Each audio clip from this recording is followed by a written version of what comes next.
This is from Darkei HaChizuk, Sichus from Moran, der Sheshiva Reb Gershon Edelstein Zatzal.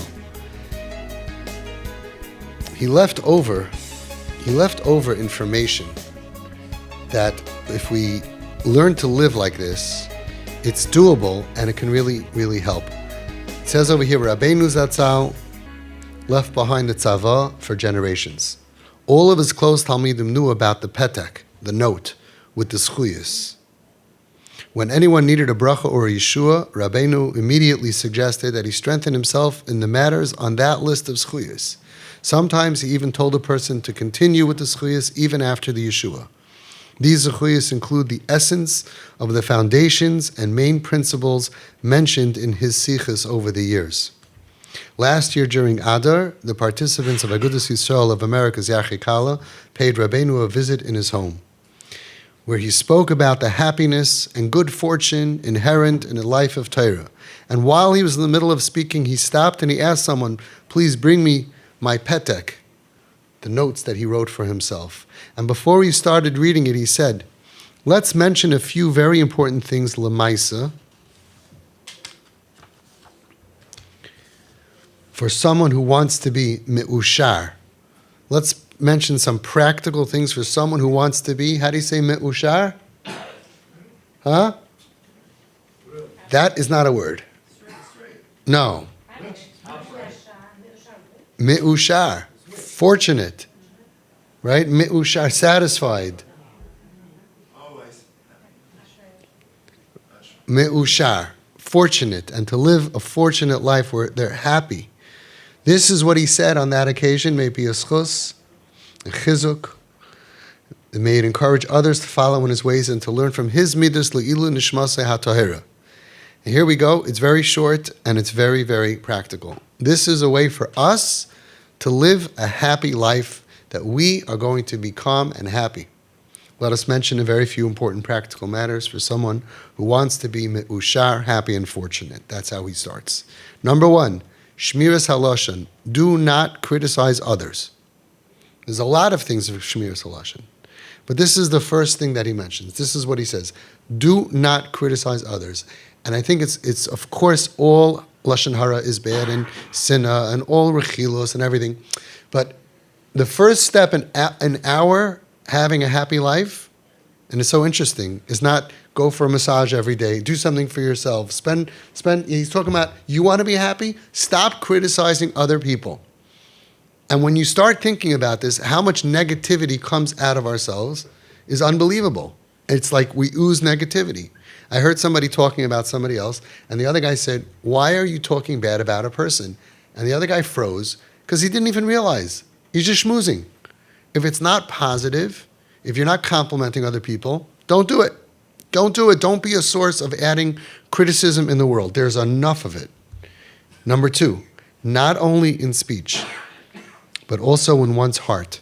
Judge others favorably in your heart, that their improper act was a mistake, just as the Rambam instructed his son in the Igeres HaRamban, just as the Ramban instructed his son in the Igeres HaRamban, and he says as follows, every person should be greater than you in your eyes, for if he sinned, he is a shaygig, an unintentional sinner, and you are amazed, an intentional sinner. Every time you see somebody sin, in your mind, you should say he's a shaygig, he doesn't mean to do it. Since you are important and a bardas, you are amazed, since you know what's necessary and you don't fulfill everything you know. The other person, however, he is a shaygig, he doesn't know better, and is not to be blamed for his actions. That's how one should be dan l'kav schus. How important. So the first thing is, don't criticize other people. Second thing is, not only in speech, but even in your heart, judge other people favorably. Now, what happens is, by the way, you end up being surrounded by wonderful people who make mistakes by accident and don't mean to be bad. Instead of surrounding yourself by criticizing people and looking down at them and judging them bad, you're surrounded by a bunch of horrible people. Rabbeinu, Rav Gershon Zatzal, and all tzaddikim were always happy because they were surrounded by wonderful people. But they made a mistake. They judged them favorably.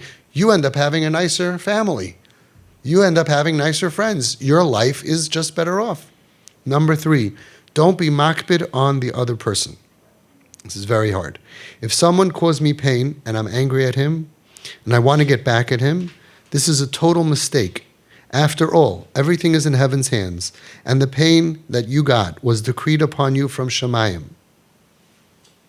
And kol ma da'avid rachmana l'tav avid, whatever the merciful one does is for the good.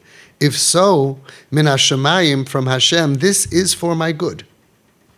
This pain that this person caused me is for my good. And while I don't know why, it was sent to me as a healing for me. The pain that he is causing me is good for me. If so, why should I be angry at him? After all, he is just doing me a favor. So I understand this is already a very high madrega. But he's telling you different things. If we could do 20%, 30%, it's going to make our lives better. I think I would still be angry at the guy for doing the shlichus with such simcha, Right? He's the shliach to bring you bad, but he doesn't have to do it with such a geschmack. He didn't have to be the shliach. Megagalin chayv aydei chayv. Okay. 4. There is a Gemara in Yuma, Daf 87, that if another person is angry at me and he has a kpeda on me, or even if he's not in the right, if he's a Jew, a Yiddish neshama, and he's makbid on me, it is a sin on his part. Somebody's angry at me and he's upset at me, he is sinning. So listen to the twist. Therefore, we must save him from sinning. It's a mitzvah to save somebody else from sinning. Therefore, you must appease him so he should not bear a kpeda even if he's wrong. Due to v'ahavta l'reacha kamocha, you must appease him so he won't bear a sin. This is a very, very high madrega. I agree. The guy is wrong and he's upset at you. You should appease him because v'ahavta l'reacha kamocha means I should love you like myself. I don't want you to have that sin, so I should go over to you and apologize, and whatever, even though you're wrong. Why? So this way he shouldn't have a kpeda, he shouldn't be makbid on me, he shouldn't feel anger towards me. Very high madrega. Listen, he's saying that what we're going to get is to have a fortunate and a happy life. It's still cheaper than therapy. People pay a lot more to have a happy life. He's saying this is a klal. 5. There is a klal that heaven acts with us mida keneged mida. Therefore, Chazal say Baba Kama 92a that if one davens and asks for mercy for his friend, he's answered first. Kol hamispal ba'ad chaverei hu nena tchila.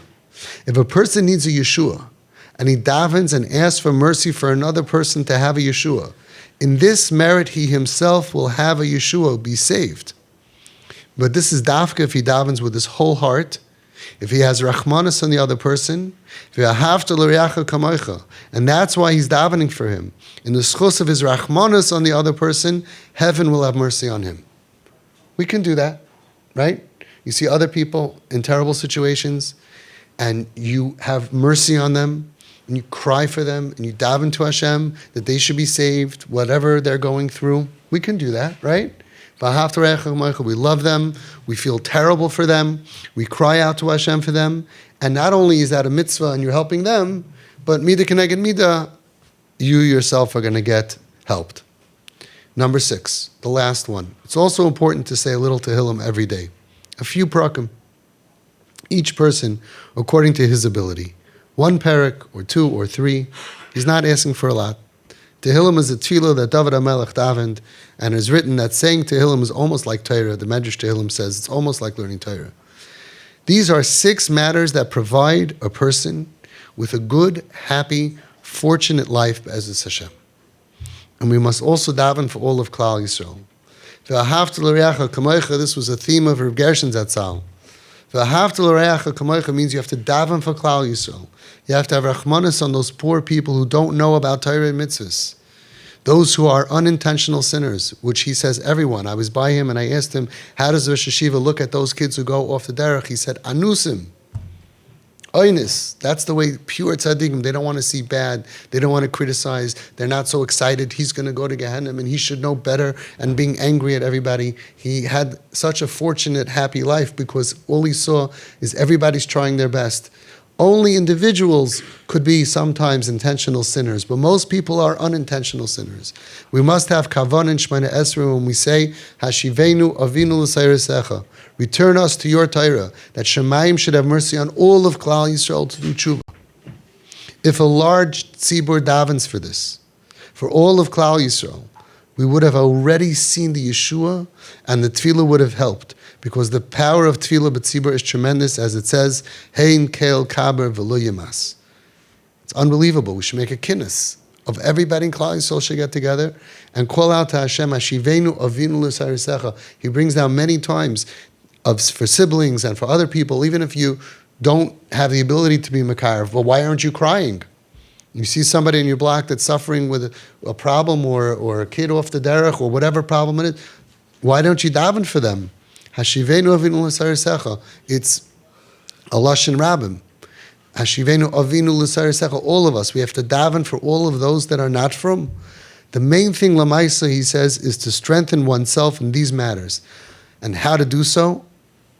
He said this all the time, is by learning Musar just for a few minutes a day. It should be interesting Musar, because if something is not interesting, it won't have a kiyum, and it won't have a hashpa, an influence on you. But there are many Musar Sfarim, such as Chayvus Halvavas, Mesil Sisharim, Pele Yoyetz, Shari Tshuva, Arch Tzadikim, and many others. Every Musar Sefer that's interesting has an influence. And when someone learns Musar for a few minutes a day, it has an effect on the entire household. A different atmosphere permeates in the house, and it turns into a happy, joyful house. This is the Eitzel Lamaisa practical advice for a good, happy, fortunate life. Be'ezus Hashem, may Hashem have mercy on all of Klal Yisrael, that we should merit Ashrecha Ba'olam Hazeh. And it says here, editor's note, over the last year, Rabbeinu Zatzal decided to add something else to the petek, to the note, the inyan of learning Musar, that we should learn Musar for 5 minutes a day. So he basically brings down 6 ideas. Some of them are really not that difficult. We should start with that. Some of them are extremely difficult. But this is his advice on how to lead a happy, healthy, fortunate life. Zchus Yagan Aleinu.